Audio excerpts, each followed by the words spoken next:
Untuk persiapan alat ada Doppler dan jeli, lalu termometer, pita ukur,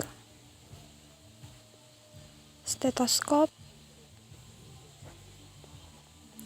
sphygmomanometer, reflex hammer, jam tangan dengan jarum detik. Pemeriksaan umum memeriksa kesadaran klien sadar penuh dan kompos mentis, lalu memeriksa tanda-tanda vital seperti tekanan darah, nadi, dan suhu. Setelah itu, mengukur berat badan pasien dan mengukur tinggi badan pasien. Nah, setelah kita melakukan pengkajian umum berupa pengukuran tanda-tanda vital, tekanan darah, berat badan, kita masuk ke pemeriksaan berikutnya, yaitu pemeriksaan kepala. Nah, untuk pemeriksaan kepala sendiri ada beberapa hal yang perlu kita perhatikan. Yang pertama untuk area rambut. Nah, kini kita lihat apakah area rambut itu dia kering, rapuh, atau mudah rontok atau tidak. Kemudian kita pastikan apakah di area kulit kepala itu ada lesi pada si ibu atau tidak. Untuk area wajah, kita pastikan bahwa apakah wajah si ibu memiliki deformitas atau tidak. Untuk area mata, kita bisa lihat posisi dan penempatan matanya. Kita juga harus mengkaji lapang pandang dari si ibu. Nah, untuk kelopak mata, kita bisa memperhatikan warna atau mungkin terjadi bengkak atau pengeluaran cairan atau lesi pada kelopak mata. Kemudian kita juga bisa periksa konjungtiva dari si ibu. Untuk warna normal konjungtiva sendiri itu bersih dan juga transparan. Kemudian kita bisa periksa warna sklera. Nah, untuk warna sklera ini kalau dia kuning mungkin ikterus. Kalau dia kebiruan mungkin osteogenesis atau glaukoma atau mungkin hiperbilirubin. Kemudian kita bisa lihat pupil dan juga iris. Nah, di sini kita periksa warna, bentuk, ukuran iris dan juga radang. Penting juga kita lihat ukuran, kesamaan, dan juga respon pupil.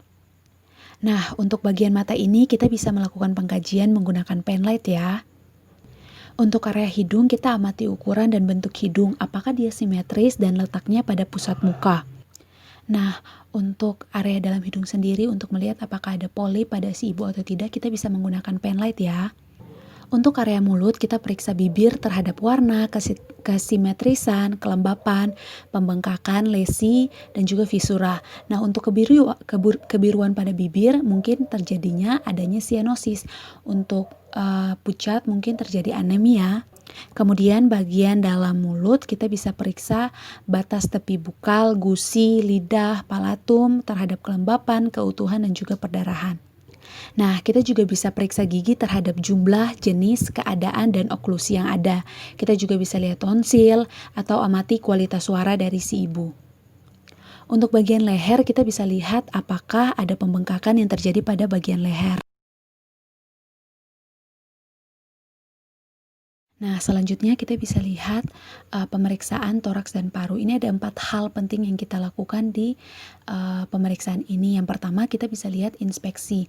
Untuk inspeksi kita kaji dada terhadap stidor, mengi, batuk, serak atau dengkur. Ini bunyi-bunyi abnormal yang terjadi pada paru. Gitu. Kemudian kita periksa toraks terhadap kesimetrisan, konfigurasi, dan abnormalitas pada paru.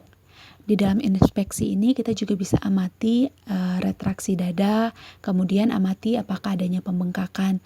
Kemudian kita amati jenis pernapasan yang dilakukan oleh si ibu dan amati kedalaman dan regularitas pernafasan dan lama inspirasi dan ekspirasi pada si ibu. Kemudian kita masuk ke yang kedua yaitu palpasi. Nah, untuk palpasi sendiri kita kaji pernapasan dan juga taktil fremitus. Nah, kemudian kita perkusi bagian dada. Normalnya, resonansi terdengar di seluruh permukaan paru. Pekak terdengar di sela iga kanan kelima dan atas sela iga kiri kedua sampai kelima. Nah, sedangkan timpani di atas sela iga kiri ke-6. Kemudian yang terakhir kita menggunakan tindakan auskultasi. Nah, untuk auskultasi sendiri normalnya vesikuler di seluruh rapang paru. Nah, yang berikut kita masuk ke sistem kardiovaskular atau di jantung. Nah, di jantung sendiri juga ada 4 tindakan yang kita lakukan tadi. Yang pertama kita inspeksi. Untuk inspeksi kita amati postur tubuh, kemudian kita lihat apakah ada sianosis atau edema, kemudian kita lihat clubbing finger, kemudian kita amati ada kesulitan bernafas pada si ibu atau tidak, apakah si ibu memerlukan nafas tambahan atau tidak, dan pengkajian lain di inspeksi. Kemudian kita masuk ke palpasi. Nah, kita palpasi apakah ada pembengkakan-pembengkakan yang terjadi pada area kardio. Kemudian kita mendengarkan bunyi auskultasi. Nah, untuk bunyi auskultasi sendiri kita lihat apakah pada si ibu ada bunyi-bunyi abnormal yang terjadi pada si ibu.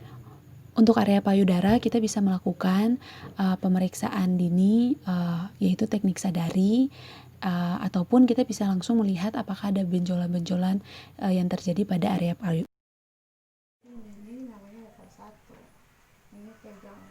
Pada pemeriksaan Leopold 1 bertujuan untuk mengetahui bagian janin yang terdapat pada fundus uterus ibu hamil.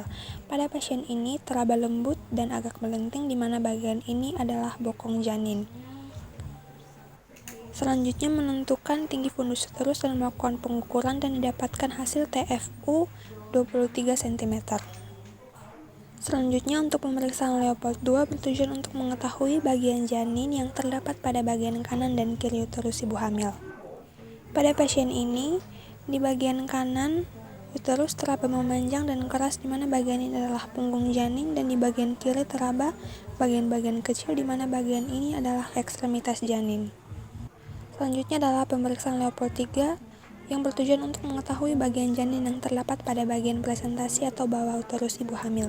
Pada pasien ini, saat dipalpasi teraba bulat, keras, dan mudah digerakkan di mana bagian ini adalah kepala janin. Namun saat dipalpasi dan digoyangkan, bagian kepala janin masih goyang sehingga tidak perlu dilakukan pemeriksaan Leopold 4. Sekarang untuk testosterona, lurus kaki, berdengar. 1 menit. Selanjutnya adalah auskultasi DJJ dengan Doppler yang sebelumnya telah dioleskan dengan jelly. Dihitung selama 1 menit penuh, lalu menentukan punktum maksimum. Untuk DJJ frekuensinya 125 kali per menit, kuat dan teratur.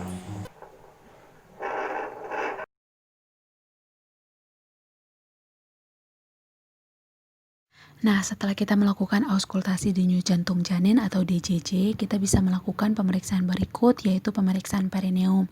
Untuk pemeriksaan perineum, hal pertama yang kita lakukan adalah pastikan perawat memakai sarung tangan.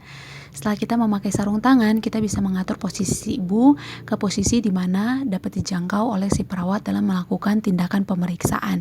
Setelah kita mengatur posisi si ibu, kita bisa memastikan kembali kebersihan, baik itu di sekitar ibu maupun perawat sendiri. Setelah itu kita bisa memeriksa adanya pengeluaran pervaginam. Nah, untuk pengeluaran pervaginam ini bisa berupa darah maupun sekret yang lain. Nah, setelah itu kita juga bisa memeriksa apakah si ibu mempunyai atau adanya hemoroid, varises vulva, lesi atau bekas epiostomi. Setelah memastikan tindakan-tindakan tadi sudah dilakukan, si perawat boleh melepaskan kembali sarung tangan, kemudian dia mencuci tangan sebelum melakukan pengkajian yang berikutnya. Untuk pemeriksaan ekstremitas bawah tidak ada edema dan varises, dan untuk pemeriksaan refleks patella didapatkan refleks patella positif.